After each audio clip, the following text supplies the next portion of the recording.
Live now. We're doing this, pulling up the notes. Corley Moore, Firehouse Vigilance. It is weekly scrap number 188. Here we go. Tonight's guest is Derek Roberts. Derek is a captain with South County Fire, Washington, but is a nozzleman at heart. In his 23 plus years, he has been extremely involved with the engine operations and fire research technology advisory groups for his department. He is also a lead engine operations and live fire instructor for the Snohomish County Fire Training Academy. My brother, Derek Roberts. I have been looking forward to the scrap, and it's my pleasure to have you as the guest of Weekly Scrap number 188. Welcome, my brother. Thanks, Corley. This is pretty awesome. Corley and I were just talking before we got going. We haven't met yet in person, so he gets to hear all fresh stories, and we get to learn each other as we go. So we're pretty excited. I said it's all brand new. I've never heard them before. I get to laugh at all of them like they're fresh punchlines. There we go. Kyle Romick just said, "Most beautiful man I ever saw." just know that these teeth aren't mine. I had them redone. This is just made me look like 10 years younger. Right on, brother. Nick Deline said, "Looks better with his mustache." Stoked for the scrap from Samuel Caraway. I am too, brother. I am absolutely stoked for it. So let's get it going. James Michelisco said, "Audio is good, Sam. We are good to go." Everybody say thank you to Sam. Is there anything I missed in the intro? Anything you want to add that I left out or would like to expound upon? No, man. The only thing that I didn't add in my bio and need to is I'm a husband. I'm a dad. I got 3 kiddos, 16, 10, and 1. It's why I do all of this. And a big part of it is I believe it was Shannon Stone that said, judge yourself by your children's standards. Right on. Man, I tell you, when you internalize that and you truly think on my next fire, what would I do if it was my wife or these kiddos? And death's an option, man. So anyways, I just want to throw out that I'm a family man. It's pretty important to me too.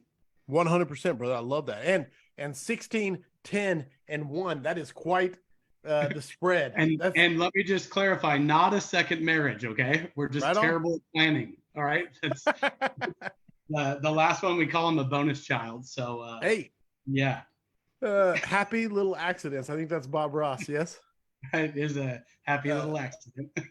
Kyle, my man, Romagus, Mr. Smoothbore Cartel himself, Engine Company Resurrections. He is here. He is looking at your comments, your questions. He is gathering them. So please, please, please throw your comments, throw your questions at Derek, at me, at Kyle, and we will grab them. We will dissect them, and we will do our best to make sense of them and answer them. The Vigilantes, please go to firehousevigilance.com, become a member of the Vigilantes, $5 measly a month, and you are part of the exclusive community, exclusive discounts, exclusive swag, and access to influence the future of the scrap. We just added the ability to sign up for a year at a time. So if you don't like monthly subscriptions, I get that.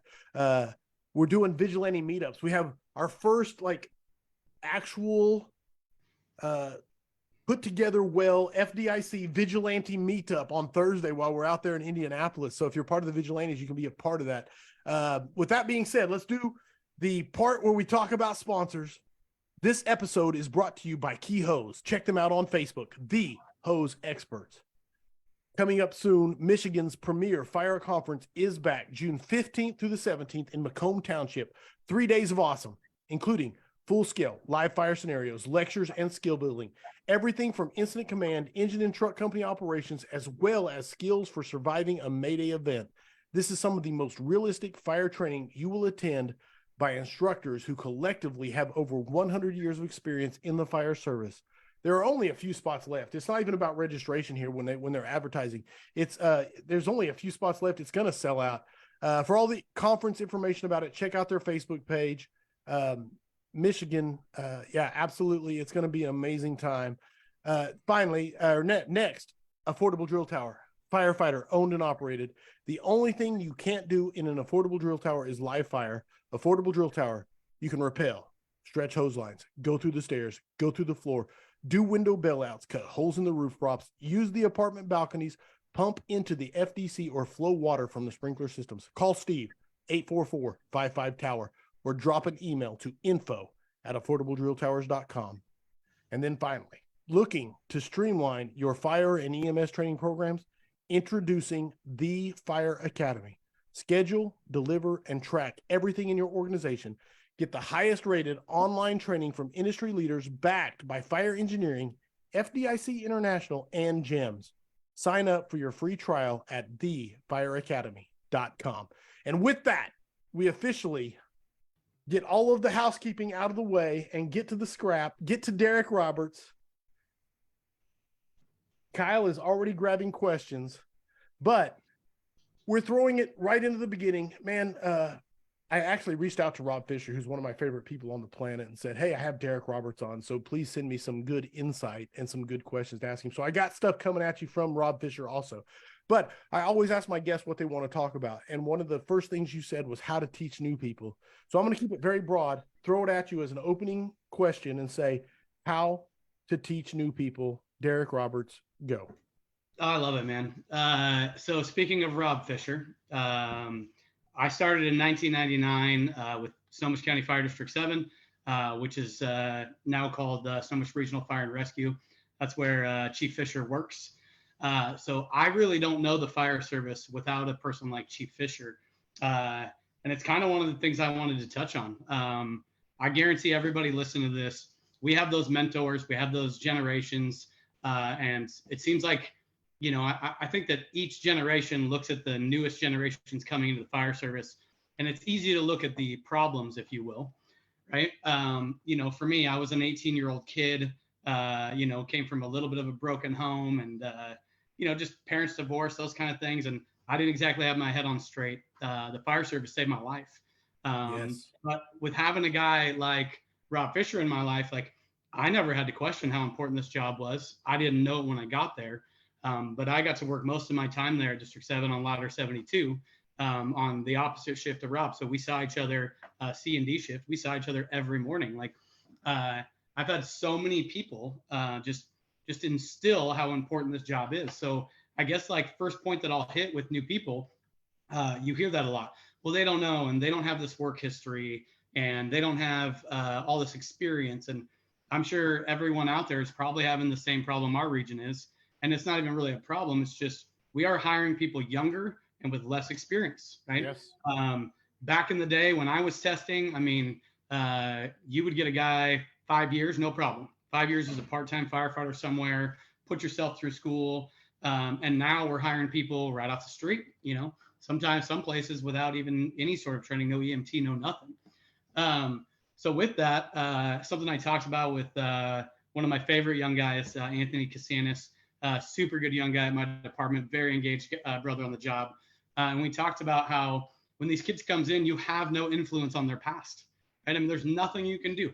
I don't hire, I don't fire. I'm there to train a new generation. So if I have nothing to do to change their past, then all I have is, am I willing to put in the work to help guide their future?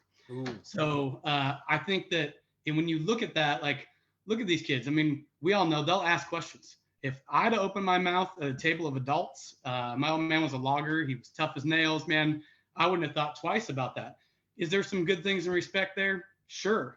But this generation is so inquisitive and their hearts are pure. I think they truly want to know why. You know, in my region, we went through a long phase in the Pacific Northwest of penciling being a fire attack, right? Sure. For those not familiar, God, you're lucky. But these short bursts and blah, blah, blah. So that kind of stuff happens. I mean, I think everyone from my generation, we had multiple moments while we were doing that, like, this isn't working, and why wouldn't we just flow water? Well, I never asked why, because that my generation, like, it was like blind followership, right? Right. So the fact that they're asking questions is a good thing, right? So take that time to educate them and to guide them. With that, like, we all know people. I mean, for me, a guy hired in 1977 or 78, Captain Chomos. This guy is the fire service to me. When I started at where I work now, South County Fire, Chomos he was the go-to guy. He had the history. He was engaged. He was still teaching. He went to the training division, but the guy's got 38 years on the job and he's still going up till the day he retired. And then those guys leave. And I think whether you got 5 years, 10 years, whatever, we can step in. We got to be those guys for the next generation. So, we look at these heroes, yet are we doing what it takes to make ourselves those same kind of mentors for this younger generation? No, I So love it. I'm a huge podcast guy. I'll quote things today that I have no idea who said them. Yes. But I love the quote that there's no bad teams, there's only bad coaches. Right? Like leadership is a real thing, and I have got to watch, from my experience, since 2018, we've hired like 170 new firefighters in my fire department in the last 5 years. Okay. Yeah, that's some turnover, brother. Oh, it's some super turnover. So yeah. we had one retirement where almost 1,000 years of fire service time went out the door. One retirement, like 27 guys out the door, and you start looking around like, well, where's all the adults? And they say, oh shit, it's me. Yeah, this is my I'm the adult now. Yeah. Well, that's debatable, but it is my time, right? This is my time to. But I want to say that is a mindset when you don't realize that you are the adult in the room. You know what I'm saying? But I still feel like a kid. 26 years into the service, and I still feel like I'm a kid. Like, yeah. And people look at me like, no, you're the old man, and I'm like, damn it, no, I'm not. But yeah, sorry, go. No, you're good. You're good. I want to break your flow. No, you're perfect. And that's exactly what I'm getting at is like, I have watched and with great leadership and great training, like, let me tell you something, Corey, I'm super lucky. We have a training consortium that does an academy together, right? We sat down, we came up with curriculum. Well, our engine curriculum is based off Aaron Fields and Nozzle Forward. Pretty lucky guys in our backyard, right? Like, again, I have made up nothing. I am not original in any sort of way. Like, this is just guys like us that feel the need to be good at what we're going to do. We know how important it is, and we see a niche that needs us to come in there and fill it. So I have this group, and we came up with a curriculum and agreed upon it as a county. And it's all, I mean, it's VES, it's beyond the door, it's nozzle forward, it's flowing and moving. Like, it has all the right things. Right. So you take this generation that some may say, oh, this is the weakest generation. And I say, no, I say absolutely not, because I've had the exact opposite experience. I will, I'm going to let you in on a little like skeleton in the closet. 5 or 6 years ago, our fire attack models were embarrassing. I would just say that, right? Like, we got bit by the same bug a lot of people did, which the intentions were pure of like, everybody goes home. Right. So we went down this path of putting ourselves first, right? Like putting the firefighter first, which I think everyone listening to this webcast probably knows. Like, if you put the citizens first, it'll be inherently safe for us. Like, if we are doing things based off of them surviving, we know it's inherently good for us. So if we're going to go down this path and teach all these things, I have watched the first class 18-1, I don't know, 5, 6, 8 people, then 15, then 20, then another 15, then 3 academies in 1 year, minimum of 2 academies every year. And now all of a sudden, I'll tell you, out of, I don't remember the numbers, but basically, let's say we had 100 fires last year at my department out of 15 stations, which I know isn't, it's not Detroit work, but it's work, and it's honest work. And we had 2 defensive fires last year. So we have gone from what I would say is a 60, 70% offensive to defensive ratio to like basically upper 90 percentile. Like, we are an offensive fire department, occupying interior space and spreading. And if water. It's not occupiable, we make it occupiable. Hell yeah. With the water, right? So, and this is default aggressive. It's off the rig. It's on tank water, right? Because if you ain't using your tank water, well, I don't know if you're saving it for the next fire or what, but like, we will hit that quick. And we're hitting things from all angles. And I will tell you this, the younger generation, they're going to run circles around me. Like, I look at them, they're 5 years or less. The group I'm talking about in my department are 5 years or less. So I think about, like, it took me and you 20 some odd years to get where we're at, and look where they're starting. Yes. Right? Where they're starting, dude. It's unreal. It's amazing. So let me, I want to dig into a few things you said before we get, I mean, because this is no influence on their past, man. I absolutely love that as a byline. We don't get to pick their past. The fact that they can start a lawnmower by pulling a lever and punching a button has nothing to do with their understanding of 2-cycle engines. We only get to understand their 2-cycle engines from this point forward, man. That is phenomenal. That's great. Hearts are pure. Their hearts are pure, and their motivations. Don't assign their motivations. But the biggest thing is the internet, and this is what didn't exist, at least in the way it's in everybody's palm of their hand today. So for people to ask why now, it's just normal. It's like back in the day, someone could tell me, a senior man or someone on the job could tell me because I said so. And Yeah. I was risking a fat lip to say, but why? Because I Oh, said so. That's it, But now totally. it's there. Like they can look it up, like because you said so. But there's this, Dude, I 100% agree. When information is at your fingertips, no longer can you hide behind just your tribal knowledge or your Yes. anecdotal knowledge. And it's not figurative fingertips. It's not figurative. This is literal. Like yeah, exactly. So that, I mean, that for me, like, I don't know. I'm sure a ton of us feel the same way that I do. Like, why didn't I figure out that flowing and moving was the right way to fight fire? What when you have a fire that leaves its box and it's moving down the hallway, like, why didn't I figure it all? It's all very common sense. Or nozzle forward straight stick. If you're going to go in the front door and take a right, and if you put your bite to the left, you don't rub any friction points. Like, we didn't think of that because we didn't ask why. We just followed marching orders, right? So pencil marching orders. So, and that actually brings me right into a point of how our academy teaches. And again, like, I've created none of this. I'm not trying to claim like I'm super smart. I've just put in a lot of hours into trying to be good at it. But instead of like, here's your tools for the toolbox, which I think most of us know that, like, on a professional level, like, a tool for your toolbox is like, like the Swiss Army knife approach. If you're a professional, like, do you want the surgeon that's just like, oh, tool for my toolbox, this one's close enough? No. Do you, like, if a mechanic needs a deep well 12.10 millimeter, that's the socket he needs, and he picks nothing else because it's the right socket for the job that he's doing. And so what I love is using that RPDM or OODA loop or whichever model you like to base it off of. But it's when this, do this. If not that, do this. If not that, do this, right? You get those three options, and you can go deeper into military studies where most people, when their heart rate's up at 150, they can think of 2 to 3 things, right? So this, for me, I was told a lot at our state fire academy. You'll know when you get there. It's like, I just learned the difference between fabric softener and laundry detergent, right? Like, I was 18 years old. I didn't know, I couldn't find my ass with both hands on a map, right? I mean, it was just, I was new and ignorant and young and naive and all these things. And then to give all this information and say, you'll know when you get there, that's not how that works. But I could tell you success story of, I'll give you a short one. Go. A guy in my fire department, 0 experience whatsoever. Went to a local community college, went through their program, and then got hired. Okay, so like that. Hadn't been inside of a fire station except for a birthday party when he was 5.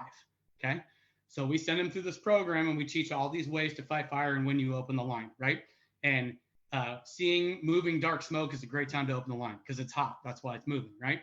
So this guy's never been on a fire. Goes to his first fire with, at the time, Captain Hughes, who's one of my favorite humans, and literally goes in, and he remembers out of nozzle forward, for those that speak nozzle forward, insurance is a time to do a hit and move. Like, I don't know what's going on. I don't see any fire. I can't figure anything out, but I got smoke and I got heat. I'm going to flow for a little bit, right? So this guy knows nothing else but how he was coded by our countywide fire academy. So he goes into a hoarder house on a Bravo entrance. They can't figure anything out. The tick's doing no good because things are stocked up so big. And he called me later and said, it was because of my training. I sat there and I was like, oh God, I can't see. It's kind of hot. We don't know where the fire is. Oh yeah, shit. Boom. Opens the line. Slows for his 10 seconds, right? Shuts down, and it's like, oh, well, it's better. And then the captain gets through with the tick, realizes it wasn't even a huge fire. They just couldn't get water where it needed to go because of the hoarder condition, right? Right. So anyways, it's things like that that are just proof in the pudding that they're not looking for a bag of tricks. Like, you need to give them a decision-making process. So like simple things, the way I like to say it through my voice is like, you should walk into the building, like, give me a reason to open this nozzle. Right. I want you looking for an excuse to push. That's your goal. So if you walk into the 1-bedroom fire, I hope that in their mind, they're like, they cross the threshold, like, give me a reason. Not here. Get to the hallway. Give me a reason. Okay. Time to shine. If you're a fan of binaries is what I'm getting at. Binary. Yes. Sure. Yes. Yeah. I just love, like, I think Romagus is the one who calls it orders by deviation, right? Like, Yes. here's your plan A ain't working. Plan B, here's your plan B, here's your plan C. And when you give them that, like, are we giving them the keys to everything they're going to see in the American Fire Service? No, not all the keys, right? That takes an entire career to find all Right. those keys, right? Those are the things that you learn, but to set that solid baseline, it has changed my organization. I've always loved this job, but I get up even earlier, right? I get to work even earlier. I listen to a fire podcast every morning, my hour and a half drive to work. And then I listen to one about being a good human to come home so my wife doesn't leave me, right? Like, so I just, this makes me want to. Well, hold on. I want to ask questions, and no pressure from me at all. So don't. But I want to know what podcast you listen to, because I love passing words on good stuff that's good to listen to. Totally. So yes, I pull up the scrap and do YouTube as long as I plug my phone in, because otherwise it eats your phone battery alive in an hour and a half. Journeyman podcast for me. Fields' Journeyman podcast. If I've listened to that less than 30 times. Dude, every person in the planet should, if you were in training at all, you have to listen to that. As like mandatory, 100%. I think it's episode 4 or 3. Yeah, and I just listened to it probably 3 or 4 months ago. I'm not exaggerating. I'm going to say in the 20 to 30 range. And I had to pull over on the side of the freeway to write something down because it was something I hadn't heard or I hadn't taken it the same way, and I had to take notes. Laguerre, right? Laguerre's same thing from the Human Podcast. That thing's great. I've heard every grabs there is. Yes. Basically everything. The Pipeman Podcast, especially which is more coming. There's more coming. Yes, I know. And one of the freshly recorded. It's going to be great. Very handsome, very handsome guy. No, I mean, I stick through a lot of it. I'll tell you, I'll start a few. I know when they're for me and when they're not. And I think we all do that. You start a few and you're like, not for me. But yeah, just staying in those things on your way to work, it just gets my mind in that mindset, right? So, yeah. Anyways, that's what I've been listening to. Let me be clear. Journeyman Podcast, Journeyman Firefighter Podcast. It's the one with the coffee stain. But Aaron Fields episode. I want to say it's number 4. Don't quote me. It might be number 3, but number 4. And like you said, Dennis Laguerre's. But I want to be very clear on those. 2 of my favorite all-time podcasts ever. Okay. Coming at you. First question from the audience. This one comes from down in Texas. Tom Hollick, one of the tallest, sexiest people I know. He says, I'm looking into building an engine company manual for my department. What would you expect the biggest hurdles to be? What were the biggest hurdles that you came across while building yours? Perfect. So I'm going to tell you this. It has to be simple. It has to be easy, and there has to be pictures because firefighters look at pictures and don't read. Just on a side note, hopefully you could put my contact info in here, and I will send you South County's manual if somebody wants it. For us, like, I got lucky during COVID. I was in the training division during COVID, and they let us work from home. We needed to redo the engine manual. Myself and one of my best friends, Todd Weigel, we literally wrote the engine manual in 2 10-hour days.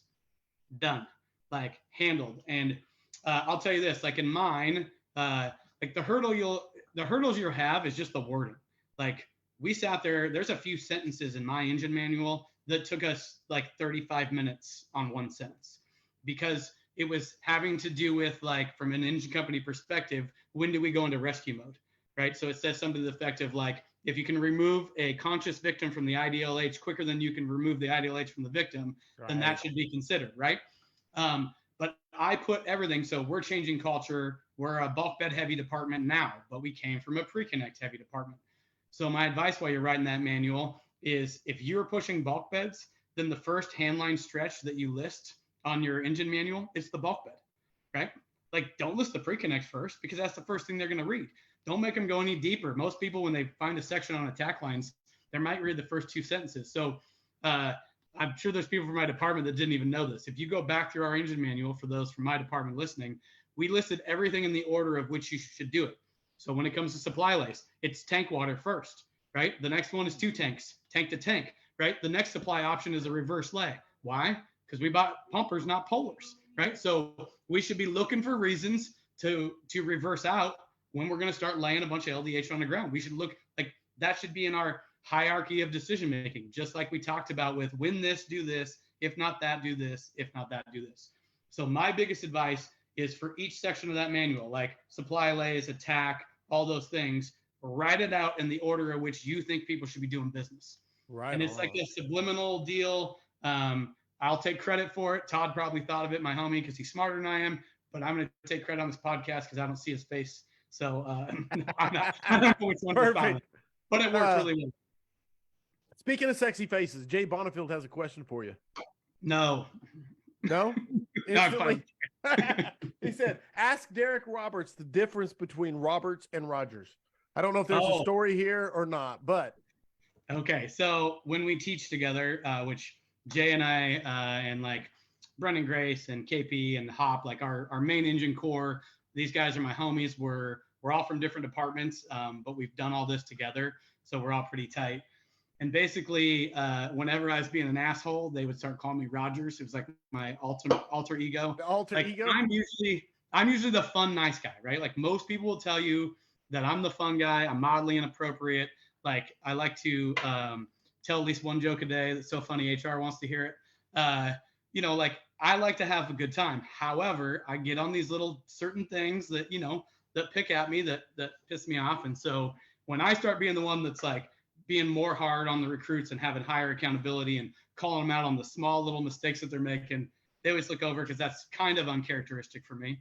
And then so they started calling me Rogers, and then they started making me wear my other helmet. So I wear a traditional helmet, but I have a training helmet that's one of those like Phoenix small ones, and they would be like, they'd want me to wear that one because then they know when I'm being a jerk. Right. Yeah, that's Rogers versus Roberts. Thanks, Jay. Super, super helpful. It's almost like what was Ted Ted Lasso's alter ego, like Led Tasso or whatever it was. Exactly. Yes, exactly. I love it. All right, coming at you. Let me see if I got questions. Nick Deline, forgive me, Nick, if I get your name wrong. Nick Deline says, tips for firefighters getting off probation, wanting to spread knowledge and become better at the craft and teach engine operations. So basically, you're a new person on your department and you want to have an impact. It's a question I get a lot, so I'd love to hear your take on it. Yeah, I love that. And Nick, I'll throw you $5 for the lead in because it was in my notes of what I wanted to talk about today. So sweet. For one, again, get my contact info. I've had so many probies get off probation and say, hey, I don't know what to do next. So I actually, in my own department, I created a list of things you can do. Here's all the podcasts you have to listen to. Here's all the studies I need you to read. Like, here's your next level, right? But with that, my biggest piece of advice, and every time somebody calls me, I tell them the first thing is email the training division. Most people have a blanket. It goes to everyone in your training division. So I just say, email your training division and just say, hey, I want to get involved. I want to be teaching. I want to be involved in making this better. Throw your name out there and just say, you need anything, let me know. And sometimes the first thing they got called for was, hey, we need people to help us decon all these air packs from live fire training last week. Right? Well, guess what? That's your foot in the door. And this has actually happened with our people. Those guys came in for 5 hours and scrubbed 30 air packs from live fire training that week at the place that we burn up in Gold Bar. That's how it starts. Well, who do you think's in the forefront of the training division's mind when they go, you know what, we need somebody on a RIC training day, so-and-so sick, so-and-so hurt their ankle, whatever. So my advice is just send that statement of like, I want to be involved. I want to get out there and I want to train. Nice.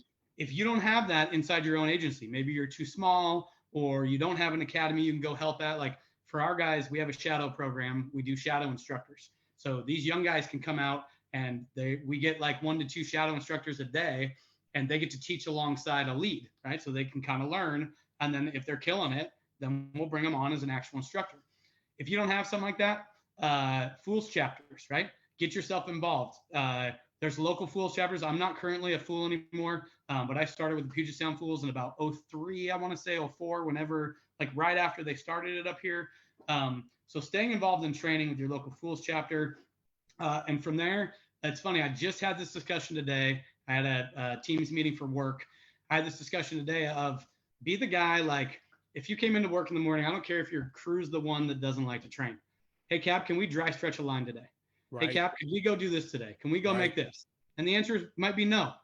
But What about the next day? What about the next shift, right? Like constantly be trying. And if they don't want to do those things, I tell these guys, go start training in the bay.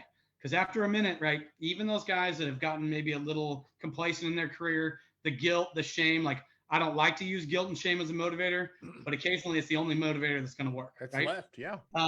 So mine would be just stay on the gas, man. Just stay on the gas pedal. I just know that when you want something in life, like work is the only answer to go get it. Work solves most of life's problems. Yeah, if that's something you want, man, just start finding work.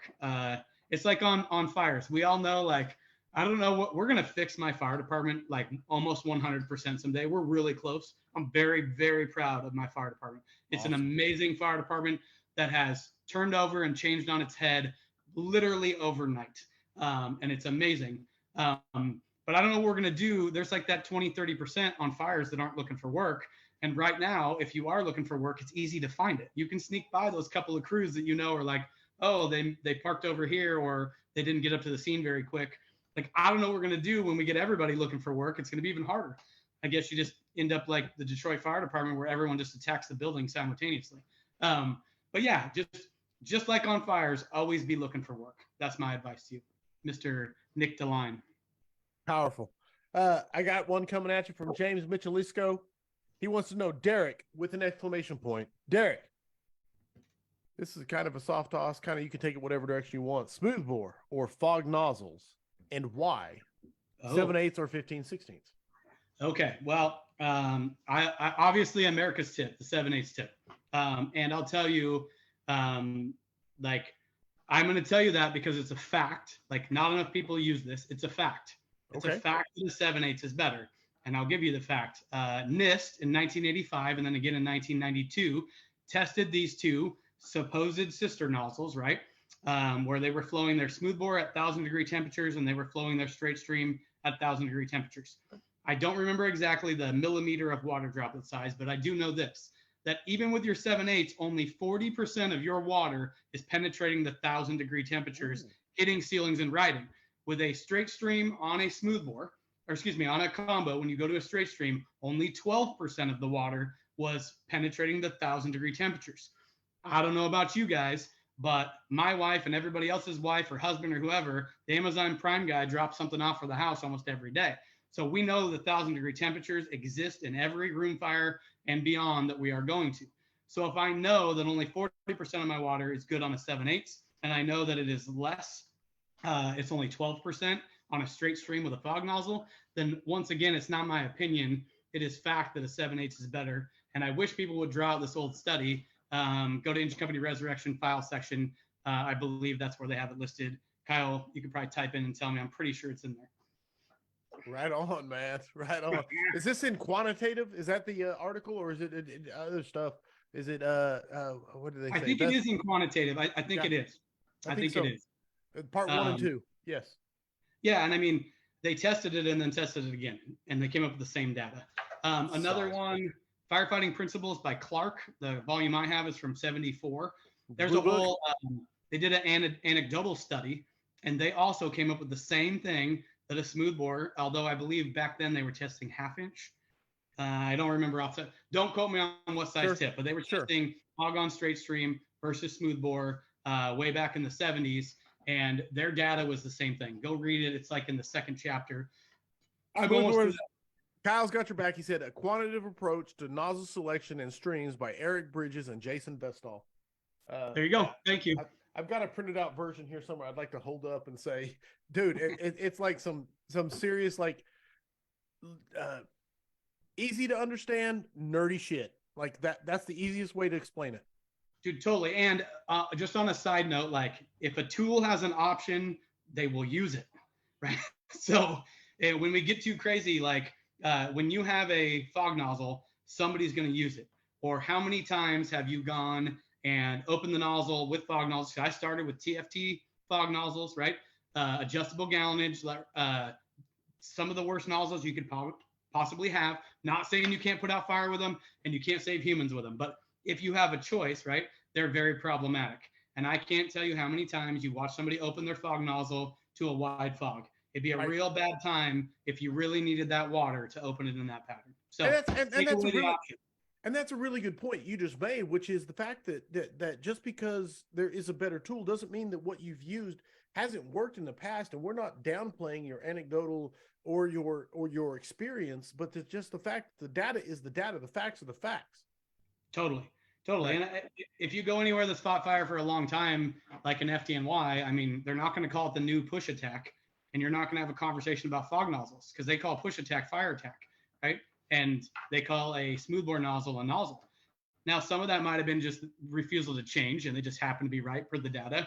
I would say probably not, because if you get to fight enough fire, you get enough work, you get time and time again to prove it. But the data exists, the tribal knowledge exists, right? The data or the articles or the people that you talk to, or even people like me who we have watched fires that were defensive going out before the tank water is out, right? I mean, that is a real thing. I talked about them earlier, AC. Those guys pulled up on a ranch or a rambler, depending where you're from, 1,600 square feet, with fire out every window except for the living area, but it was all dark smoke. It lights off, hit and move into a push down the whole hall with the 3 rooms of fire in the bathroom. And by the time they walked out, that's when they were charging the hydrant, right? That fire in my agency 10 years ago might have been defensive 50-50 on the officers, right? And now it's going out with tank water. So I know, like, not only does the data show it, I know in my heart of hearts, because I watch it every day, that a 7/8 smoothbore is better than a fog nozzle on straight stream. And that was way more than you asked for, but that's what you got. Beyond anecdotal. James Michelisco, thank you for the great question. He's, like he said, way more than you asked for, but that's what you get. Tyler Jacobson coming at you. Cap, can you talk about the choices made on the new SCF engine spec? So this is very specific to you, but go ahead. Yeah, I could hit that real quick. So I was very fortunate. My department brought Dennis Laguerre in. SCF being South County Fire. I just want to be clear. Correct. Washington. Go ahead. That's correct. So Dennis Laguerre came in to help us with our hose and nozzle study. It's not that we needed Dennis. It's just that you guys know you're never a prophet in your own town. And when we were first making these changes to bring in a nationally recognized human, just made things so much easier. So I got to be friends with Dennis over the last few years. We've got to do some stuff together outside of my work. And I love Dennis. He's a great human. And just know this, if you become friends with him, if you answer the phone, you better have a minimum of 60 minutes. At least. And that's just the intro. So Dennis would tell you that spec and layout drives strategy and tactics. Okay. So you can't be a bulk bed department and have a 1,500-gallon tank with hose beds that are 90 inches off the ground. It's not going to happen. You're not going to be able to get hand lines to pull correctly, and when they're that high up, and get them. So how you spec your rig is important. So with that, just on a short version, when we did our spec process, we wrote out, well, why does it exist? Well, life safety, just like anybody's organization, life safety is still the number one reason that we do everything we do in the fire service, right? In everything we do. So we wrote that on the board. So we figured out that getting rid of our cross lays, lowering hose beds to make our stretches, right? You get one chance to stretch that first line. So for me, the hose bed became like, it is the princess on the float. It gets the best seat in the house, and we will build the rest around that. And then we were able to CAD print what was left and end up with about a 650-gallon tank. So we went, one thing I didn't know, 500 or 750, there's all this debate. Well, it turns out they can just CAD print the space that's left and build you a custom tank. You'll pay for it, but that other minute of water, turns out that's important. And I could go down a crazy rabbit trail, but we timed all our evolutions. And if you time a couple hundred feet of LDH and making a hydrant, right, we were frequently having a lapse in water supply. So realistically, like, just for a short version, ladders are back on the fenders where they belong, right, for an engine company, which is new to us, or I should say is going cyclical back to when I started. There was ladders on the fender. So I would just say this, on our new engine spec and on engine specs for anybody listening, like, give the hose bed, right? Build it around the hose bed. Give the rear hose bed, give it its due. It's for us, it's the most important piece, is where we stretch hand lines from. Water is important, getting ladders quickly and important, and all those things are based off of saving people who pay our wages. Right on, brother. Right on. Love it. Thank you, Tyler, for the question. Hold on while I catch up. I've been posting links. There's a link in the chat for the quantitative, the article parts 1 and part 2. There's a link in the chat. Also, it's a very open-ended question, but it leads into what we're talking about, changing from the bottom up and everything else. There's other things I want to talk about, but Brian Ritter wants to ask you, Derek, what was the biggest challenge in changing your department's culture? Ooh, honestly, it was my generation. Ooh.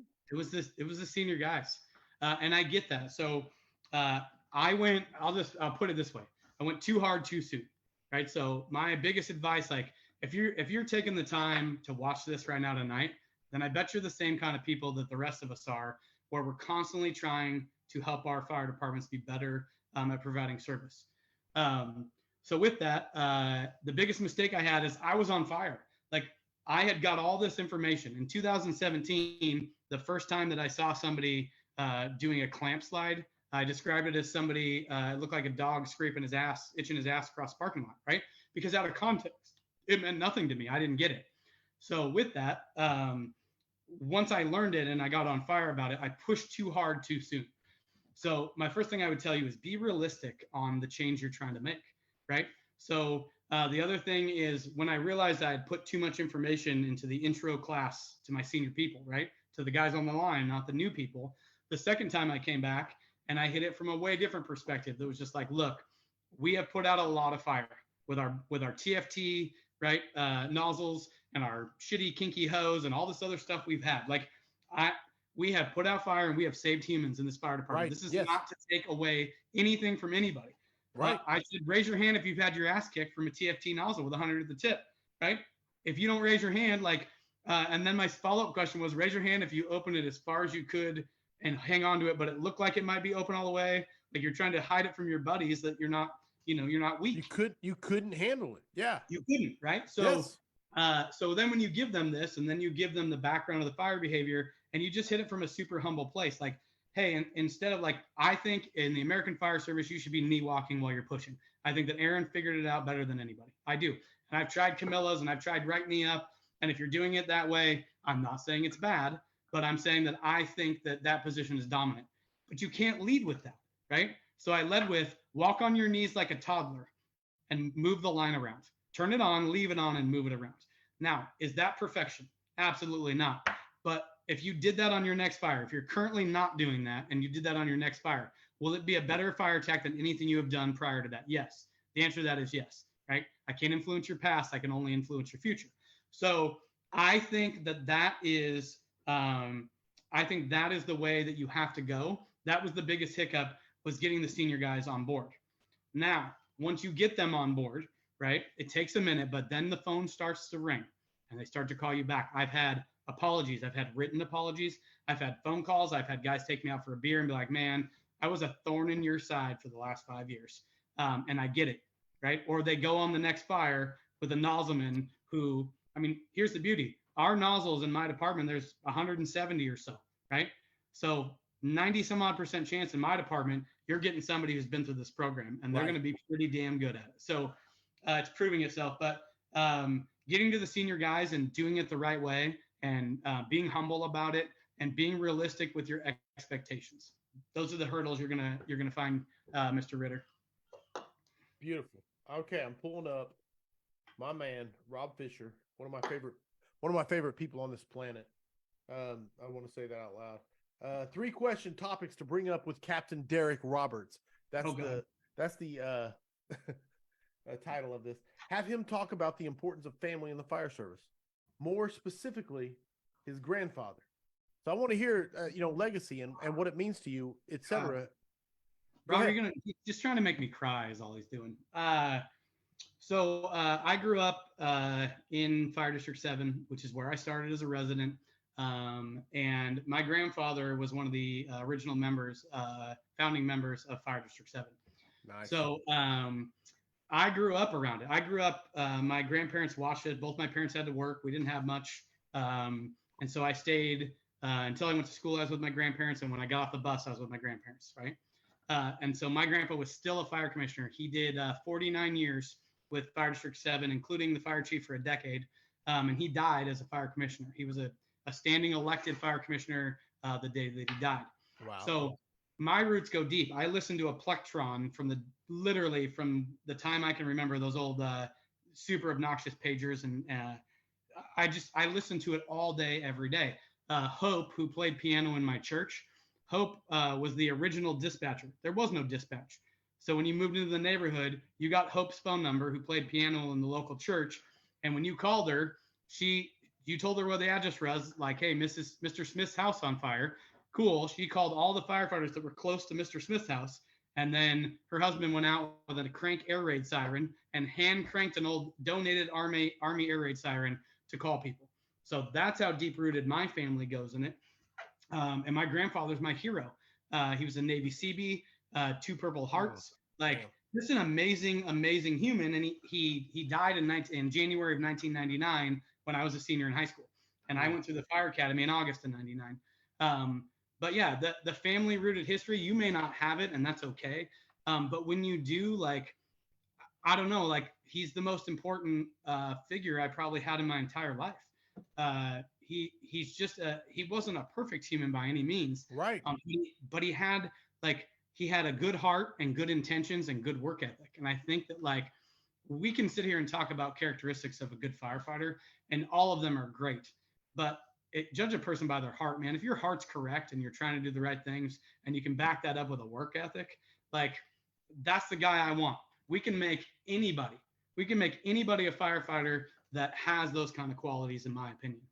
So anyways, that deep-rooted family history for me is just, it hits me in my heart. I didn't well up, Rob. Nice try. But don't worry, yeah, Rob's got more. We'll see if we can get you on round 2. All right, round 2 from Rob Fisher, straight at Derek Roberts. Derek's department has made a huge leap in training and operations. Ask why he thinks this was possible. What type of environment makes this possible? Ooh, I love that. That's why I love Rob. I know, right? Gosh. For one, if you ask anyone in my department, I've always cared about being good at this job, and I always love the fire side. And I tried to help back in the day, but different administrations, different eras, different training divisions, like, it was always, come help us, but you have no input. Just do what we say. Build the prop how I want it, right? And after time, you just go, yeah, whatever. So I think that things happen for a reason. I was challenged by a good friend of mine, Andrew Heller. He said, I was bitching around the table one day, and he said, do you remember when you used to use your powers for good? And that one cut me to the core, right? Because I can talk shit with the best of them. So anyways, me going into the training division as at the time, 15-year person at my department, like almost 20 years total. And I go in there, so I'm young enough still to spend with the young people, but I've been around long enough to where the guys that are still there from the 80s, right? They kind of are starting to claim you. You know how that is. Like, when you first get hired, those guys don't claim you, but after like halfway through your career, it's like, oh yeah, they're one of the old guys. Sure. So a lot of it was just timing, right? My neighboring agencies, they were ahead of us. In a lot of ways, they were ahead of us on this curve of changing and using data and science to support how we were doing business. So that was a big part of it. The other thing is, sometimes, man, you just get lucky. Like, a chief came in, he brought in an assistant chief. He's from the outside. He don't make it that long. So now he's out the door. That creates a bunch of upward movement, right? Sure. The guy who was one of the original truck leads of the academy went to battalion chief, and then he all of a sudden went to deputy chief of training. So now you got a guy that's been pushing it, trying to get us a tiller for over a decade, and just like, it just starts to happen. And then they promote a fire chief who was my captain at Station 10, right? And this guy he's smarter than you, he's tougher than you, he's stronger than you. He's got cauliflower ear. My fire chief has cauliflower ear from jiu-jitsu in both of his ears. Right on. And he's a down ass G, man. I mean, this guy is in. And so for me, like, it just, I think the reason was the hiring, right? So it's not that anybody that was retiring was bad. It was just that I wasn't having to change a bunch of people's minds. Right. What we did as a group is just, we told the new people how it will be. Like, this is how you will fight fire. And we might have quasi told half truth that, yep, this is what you're going to do when you get out on the line. We weren't there yet, but that's okay. We just kept stuffing them people. we rewrote the Proby book to train the senior people as well. Like nice. half of the drills that we were using also has all those components. They teach fire behavior to all 3 company officers they're assigned to all 3 crews, I should say, that they're assigned to. And we just kind of backfed this system. So I'm not that good, Rob. You were probably trying to let me, bump myself up just a hair like I did something awesome. We hired 170 people and a bunch of dead weight on the top that was in our way that only made it like a year and a half with us. They went out the door, and all of a sudden I was like, okay, game on. But I want to really say, and I want to dig in because there's someone had to take advantage of that circumstance of the dead weight falling off and the new weight coming in. Somebody had to take advantage of that for it to culminate. It did, and that's why I say I was probably the right guy. I didn't plan on being that guy, but I was in the training division on day shift, right? I was driving 150 miles a day just to go to work and back every single day. And then I had Todd Weigel and Dave Wells and Don Welch and our entire training division. It was the right people. Those are all people that I had personal relationships with. And when I came in and started talking push attack and smooth bores, right? Even they were like, kinda, but your tinfoil hat's showing, right? Right. But from there it was just buy-in. And I said this, I've only done one podcast before this, only once. So this is my second time ever trying to speak on this level. I don't know why you guys. You're crushing it, so I love it. I love it. It's a view, it's an opinion, it's my lens, right? Right. But literally, it was just when you have this kind of passion, go find the person you know is going to be your advocate, right? And 1 becomes 2, 2 becomes 10, 10 becomes 50, and now I would say we're at 250 of our 370 people. I'd say 250 are bought in. They're not just bought in. This is how they do business. Right. This is normal. That's pretty good numbers. And once you get to 50% plus 1, the snowball picks up momentum. And it gets bigger and bigger and bigger. And now you can't run around. It's hard to have these arguments around the beanery because the answers that were instilled in me, I instilled them in the next generation. 50% plus 1, man. And then just get it. Just stand back. Let it go. Let them watch it. It's fun. Next question is coming from Kyle Romigas. Derek, my brother, you talked about it on episode 1 of the Pipeman, but can you explain flowing and moving fire attack, comparing it to advanced CPR here as well? Oh. How long you got? Because here's my deal. I got to hit the head. This is all you to explain CPR. You got enough time? Yeah, I got that. Oh, yeah. And if you take a while, don't worry. I'll figure it out. I can fill dead air like you wouldn't believe. Good. So I think, Kyle, what Kyle's referring to is when we started to sell this to our more senior people, which, mind you, it's easy when they're new because we have them for whatever. They're in the academy 16 weeks, right? 16 weeks of 100% attention to the fire service. So when you get out to the senior guys, you get drill for like an hour and a half once a quarter where you're getting all the multi-company drills. So something we came up with to make a good analogy that I think spent with a lot of people was we have done all these like penciling, right? Lloyd Layman's limiting the water, short bursts off the ceiling. That's what was taught in my region. And so that came in like the early 50s. So I went and researched, well, what were they teaching for CPR in the 1950s? Well, they weren't, because it hadn't been invented yet. They were still doing like Dumb and Dumber, in with the good, out with the bad leg pumps. They were doing like roll them over on their stomach, lift the arms up and down, trying to get the air going in their lungs. And so I kind of put this as with CPR, we all do high performance CPR, right? Based off the American Heart Association. Why do we do that? Well, it's simple. We do it because the data, right, and the science behind it says it saves more people than the way we did it in the past. Well, guess what the UL study says? It's just the same damn thing from the fire side. More water on the approach to the seat of the fire creates more tenable space for trapped occupants and suppression crews. Straight out the UL, right? More water is better. If it's good for them, it's good for us. So I said, I'll just hold you accountable. What would happen on your next CPR if you went out and did what they were doing in the 50s when Lloyd Layman's teachings, which by the way were misinterpreted, total different subject. But if you go back to that, what would happen on your next CPR if none of us pumped on the chest and we just rolled them onto their belly and lifted their arms? Well, you'd be shit canned in a hurry, right?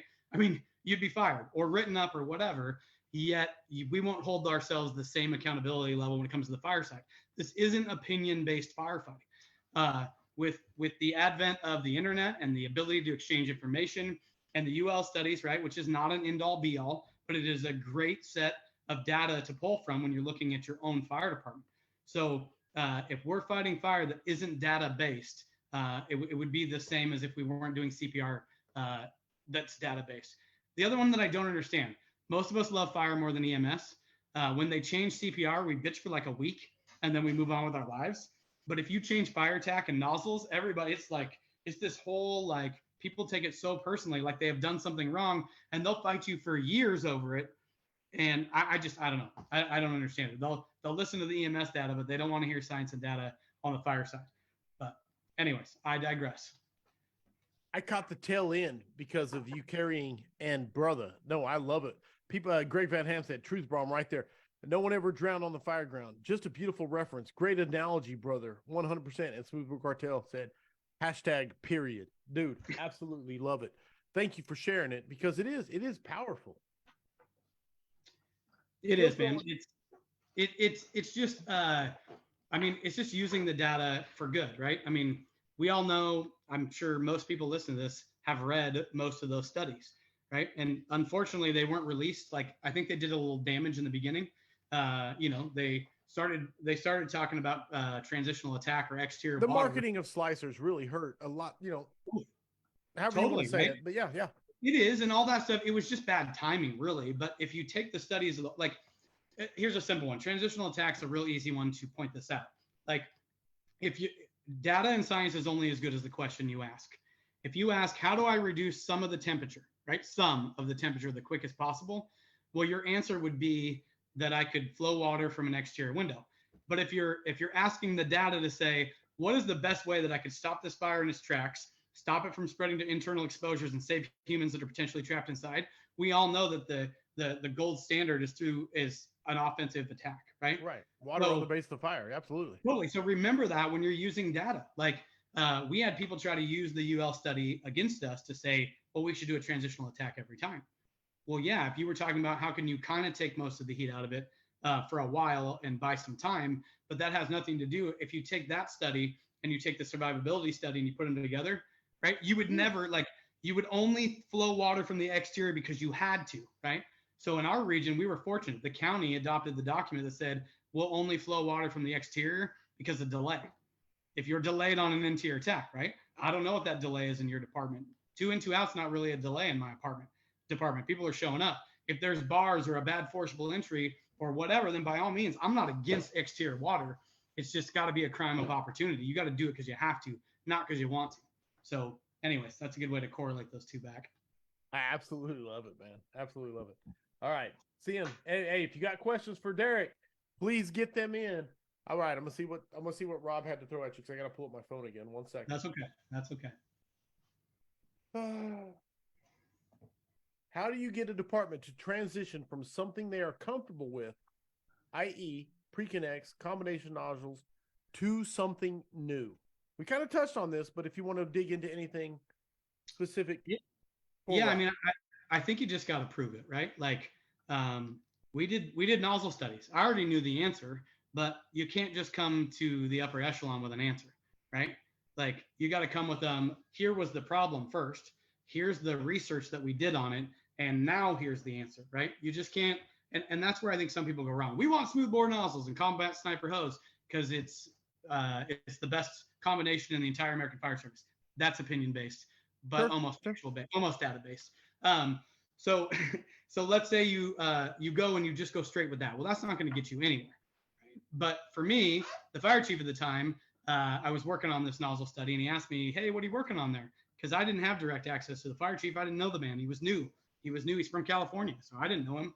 And I almost fell out of my chair when he asked me because I was like, "Oh, well, we went out and tested all our TFTs, and they're all so old and broken. We're averaging 93 gallons per minute.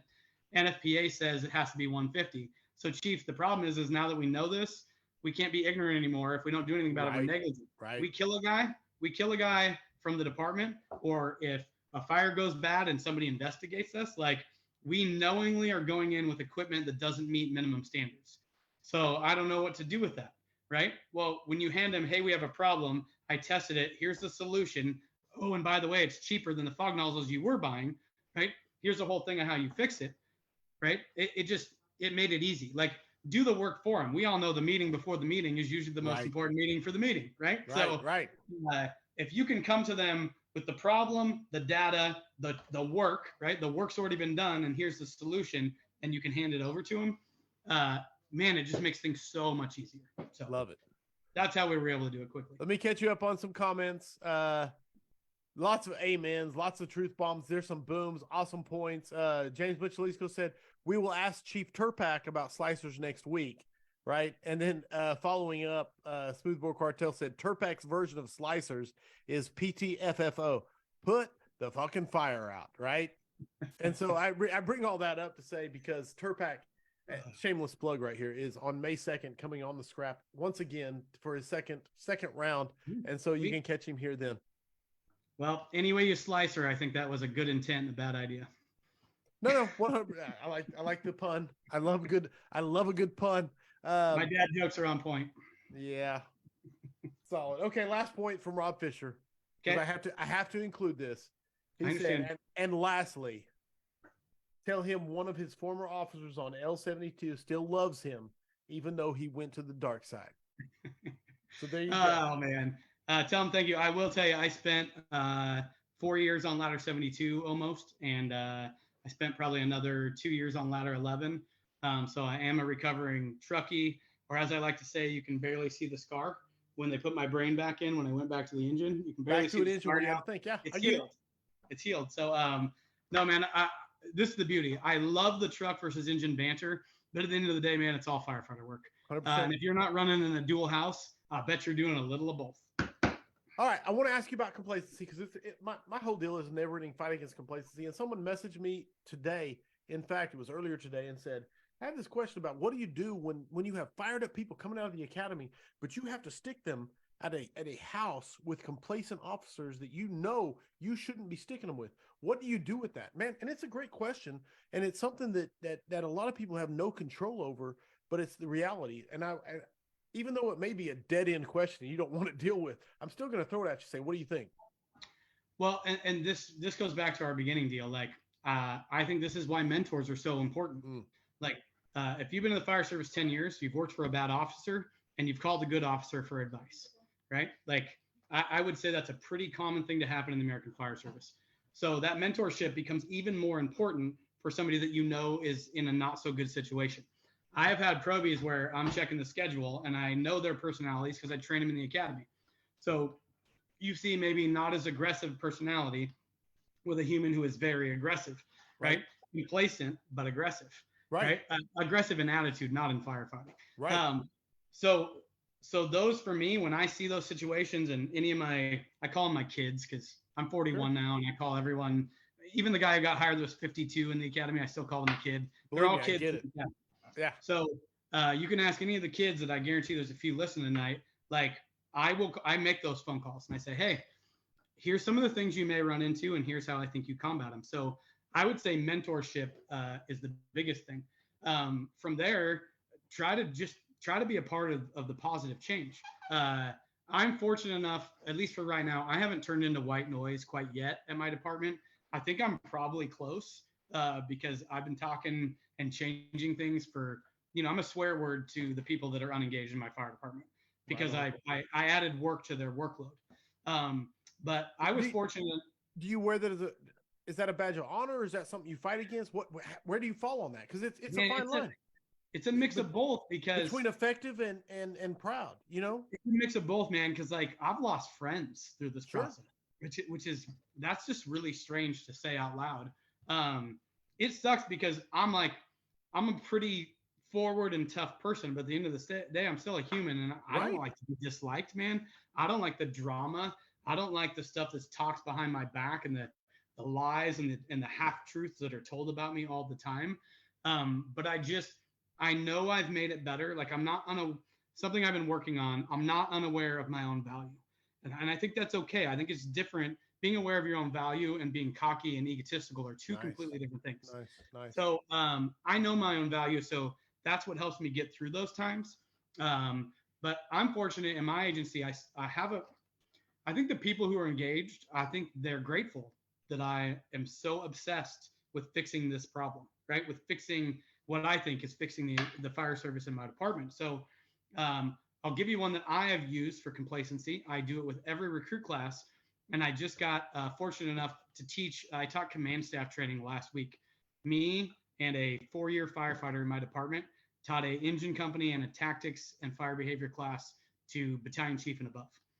So that's a pretty rad thing to do, right? Yeah, no doubt. And we did it on 4 days notice. And so I'll just tell you how I start these classes and how I start my fire behavior talk in the academy is the same thing. Like I made in that room, we started with the chiefs of like, hey, like, does everyone in here love somebody, right? Raise your hand if you love somebody. And I don't care if you're in the academy class or the chief, like everybody loves somebody. And so in my fire behavior class, we just do 1 bedroom of fire to start because it's a very simple conversation when you're talking about intakes and exhausts and things like that. So in ours, it's a Rancher Rambler drawing with a single bed of fire in the Charlie Delta corner. Well, I'd been working through this fire a little bit with the chiefs, just to have a baseline talk. And I said, okay, I got one for you. And this is where you got to internalize things. This for me, I've had people call me and say, I've been complacent. And this reminded me of why I can't be. So I just say, okay, so we've talked about this right outside of this Charlie Delta bedroom fire, right in the hallway, the ULX, right? They put an X there right near the fire room on UL. I said, that is your person. So you drive home, you're off duty, you're in your really fancy pickup truck because we're with a bunch of battalion chiefs. They make a lot of money. And I said, you roll in and you don't know. You didn't talk to your wife that morning or your husband or your partner or whoever. And you don't know, are they in there? Are my kids in there? And you don't know. I was like, how many of you are going to go straight in there? No bunker gear, no nothing. Everyone raises their hand in the room. I guarantee you, if I was making people raise their hand, if you're listening to this podcast, if you truly close your eyes and think about the people that you love, like, would you go into a 1-bedroom fire with no gear on? Yes, you would. Okay. And then I asked him, I said, if you're thinking of that person that you love, to what level would you go? Is death an option? Raise your hand if death's an option.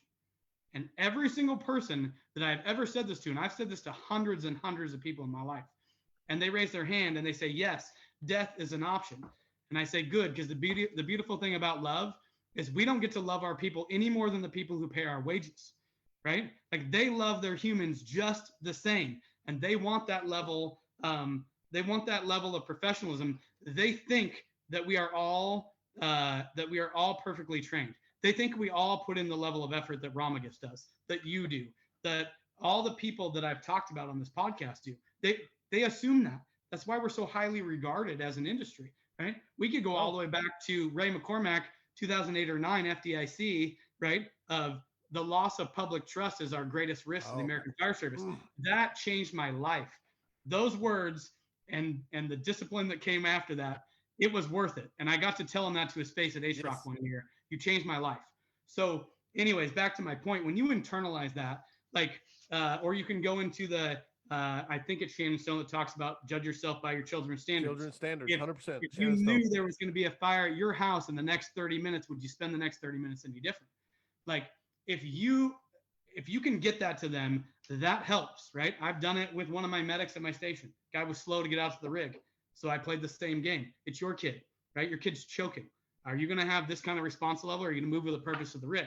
Well, guess what? When it internalized, right, the complacency he had, which was putting himself or thinking of himself, like that moves forward. And he's like, yeah, you're right. And he apologized. He's an amazing human, and he's a medic I want working on my family. But it doesn't matter who those people are. If you can internalize that life or death and realize what you're willing to do to save your people, and realizing that the people out there feel the same way, man, if that doesn't cut you to the core, then we have a different problem, which is that bottom 10% that is character red flag problems and deserves to be fired from the American Fire Service.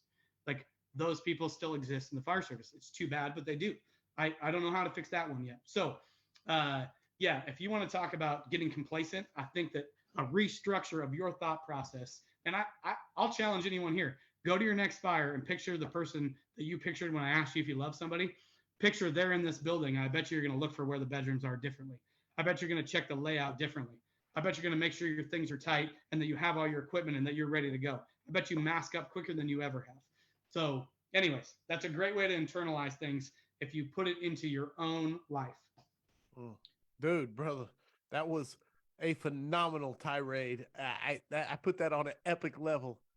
Thank you for it. I will read you some of the comments as you went through it. I'm trying to get there.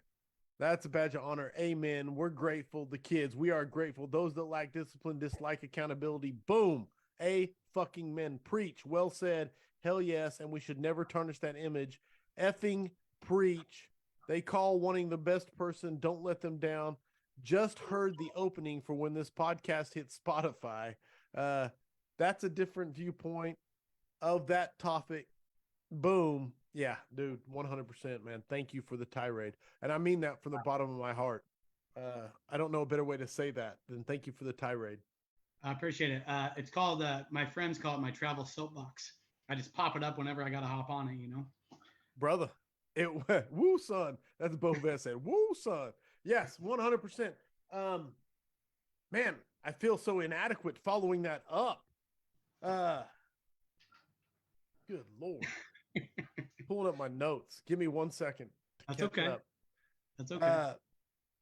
I love asking. No, I don't want to cut out anything because I got to cover complacency. But let's go to books. Book or books? Are you a reader? I don't know if you're a reader. I didn't talk to you about reading yet. But that's okay. Book or books that you think firefighters should be reading.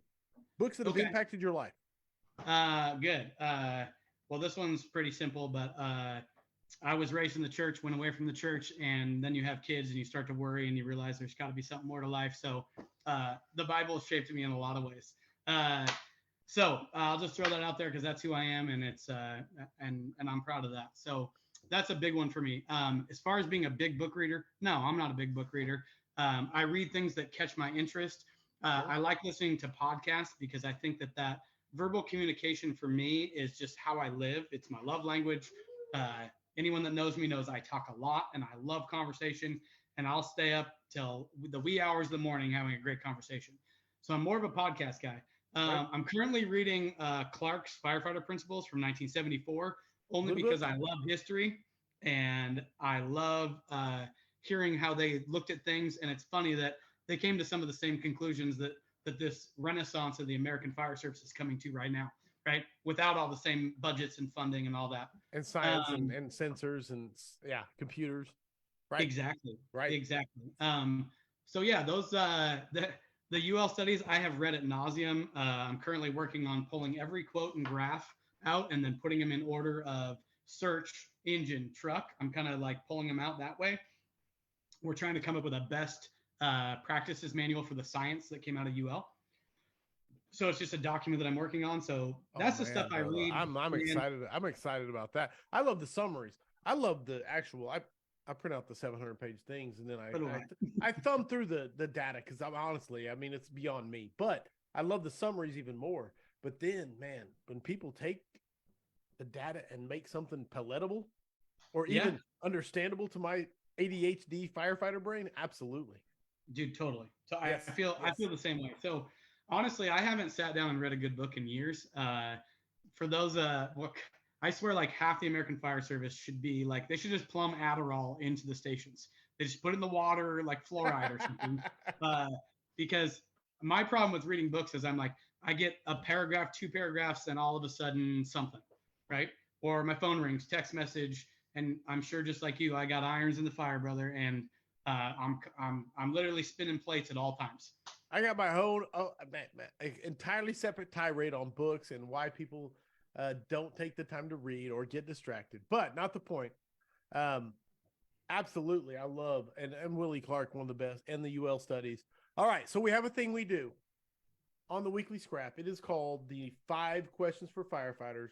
It went on for 120 episodes, at which point we switched it up and called it the next 5 questions for firefighters. We're getting close to retiring the next 5 questions for firefighters, but we're not there yet. So bottom line is this: the questions, there are no right or wrong answers. They're just your opinions. Okay. The points are arbitrary. I'm full of those. The points are arbitrary. They're assigned by me with the help of the studio audience and the live internet audience. And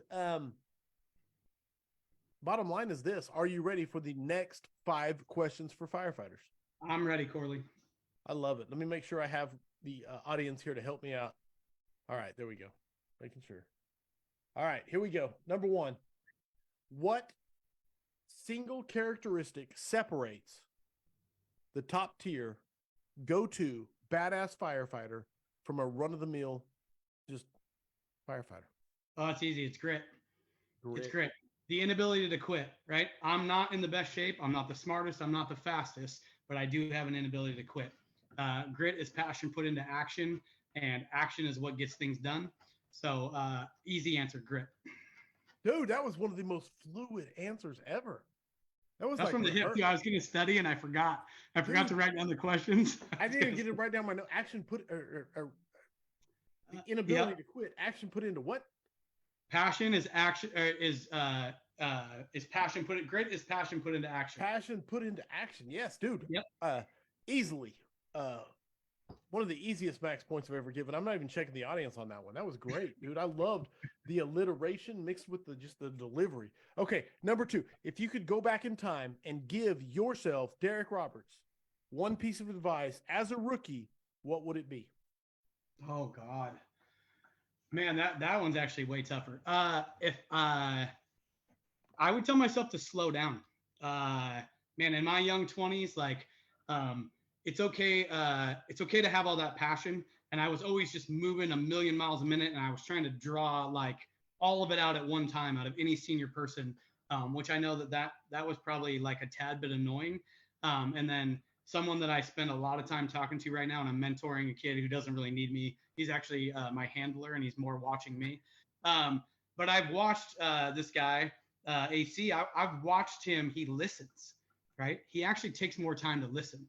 So if I could go back, I'd tell myself to slow down and listen, right? That's something that I'm still working on.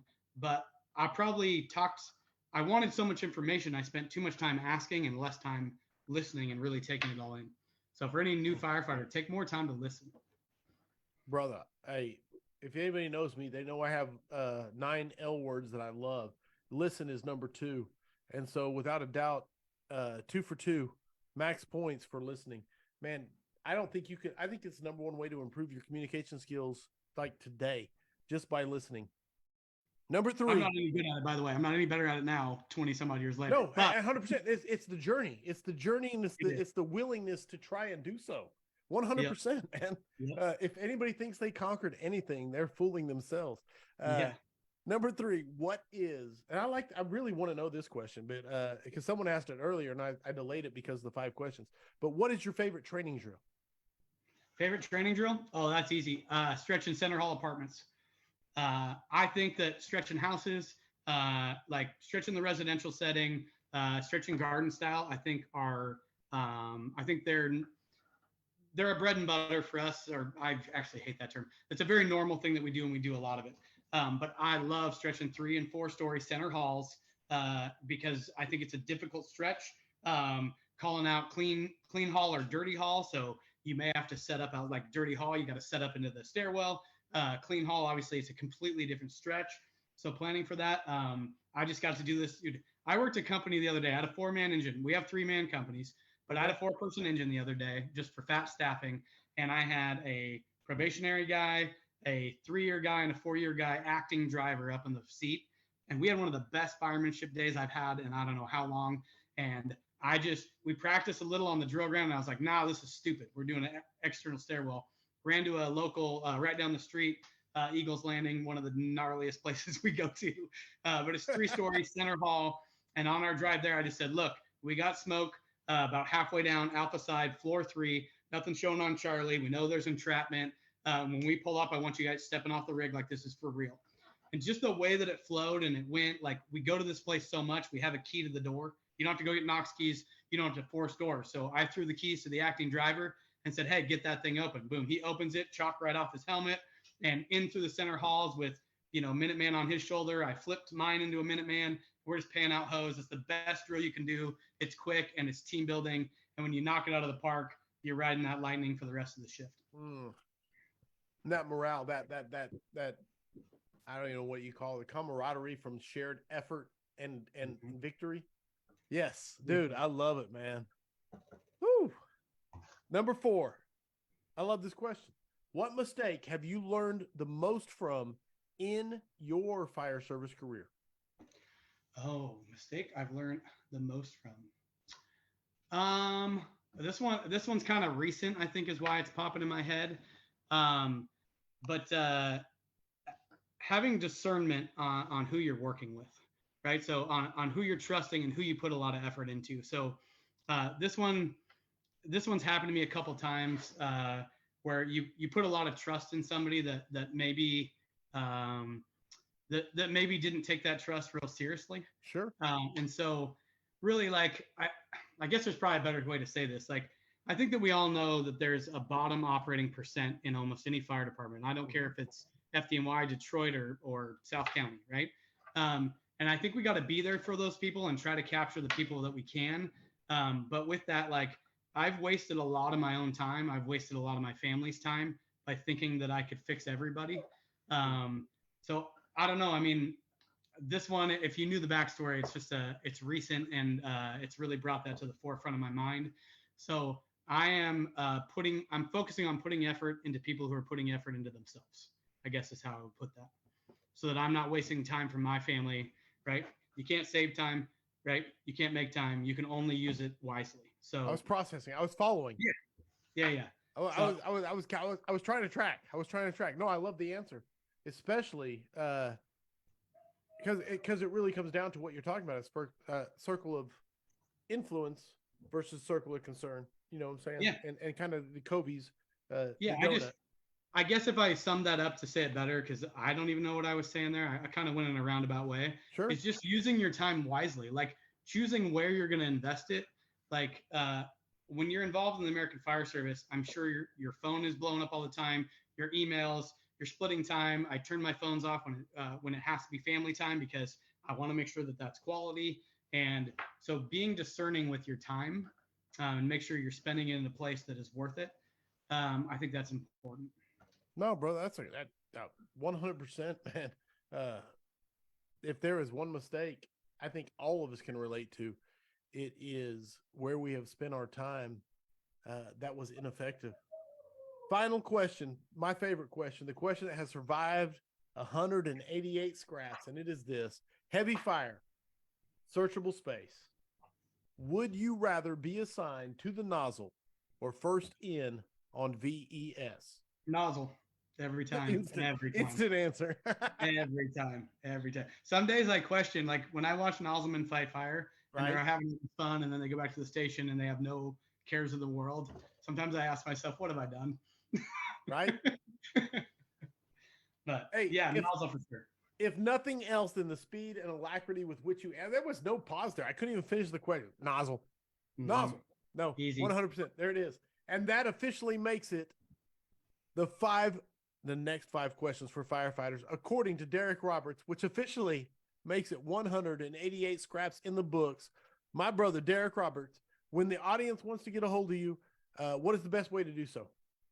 Probably Facebook. I mean, I don't use it that much, but it is a great way to communicate. I swear almost every day I'm sending a manual or something or a write-up or a link or whatever. So pretty easy to get me there. Then we can just start emailing from there. And dude, I take phone calls and work for free. I mean, on a lot of little stuff. If you just need help or direction or, hey, here's what we're doing, what do you think? I've got to do that for numerous departments across the country that just, I bet at least a couple times a week, man. I will get to you. I do answer you. I'm pretty quick on it. So so many people put so much into me. I want to be able to take all that data and give it right back to everybody else. I love it. So, I will say this, dude. This has been a really, I've never met you. I haven't met you. Right. And this has been one of the most, I feel like I'm talking to a good friend and a brother that I've known forever. It's a really good feeling. Housekeeping. Go to firehousevigilance.com. Mega Scrap Echo is in the works. It's coming. And I'm still debating on the topic, but it's coming. It's coming. Okay. I really thought there was 2022 was amazing. The number of guests and the topics, I thought there was no way 2022 would ever be topped. And 2023 is crushing it. It's like It's like its own monster. The amazing run of guests is crushing it. We're getting really close to episode 200, which is a huge milestone. I'm excited. I know who the guest is going to be. It's coming. It's going to be a very big deal. Everybody out there, show love to the sponsors: Key Hose, Affordable Drill Towers, FDIC. Man, FDIC is like literally next week. And here's the deal, everybody, please come to my class. I don't want it to be empty. And so that's like my biggest fear in the world is I'm empty. So come to my class. That's me just being honest. Please be there. If you're not a part of the Vigilantes, you are missing out. Go to firehousevigilance.com, sign up. $5 a month. It's the price of a cup of coffee, and you are part of the exclusive community, the exclusive discounts, the exclusive swag, and access to influence the future scraps. Here's the coolest part. Every month, or roughly once a month, we have a forum, and then a guest comes on and talks about really cool shit. And Rob Fisher this month is coming on, and he said, "Hey, what do you want to talk about?" And he said, "I got this book. It's a leadership book, flow-based leadership, or we can talk about the wall bonfire." And everybody, it was like 50-50. And he said, "You know what? Let's just talk about flow-based leadership, and I'll come on again and talk about the wall bonfire." So that's the really kind of cool stuff you get to be involved in, is both of them. If you want to be a part of the Cool Kids Club, go get signed up, firehousevigilance.com. Derek Roberts, thank you for being such a phenomenal guest and making it a great scrap. Yeah, thanks for having me, and thanks for trusting Rob Fisher to say that I was an okay human. Hey, it was Rob, it was Kyle, there was quite a few people, right? Yeah, that's cool. That's good. It takes a village. It really does. Audience, I love you all. You make the scrap what it is. I don't know what I would do without each of you each and every week. Thank you for tuning in live. I love you all. Remember, there are levels to this game. Mutts don't scrap. I hope the tone stays silent unless it is burning. Everybody, stay safe out there.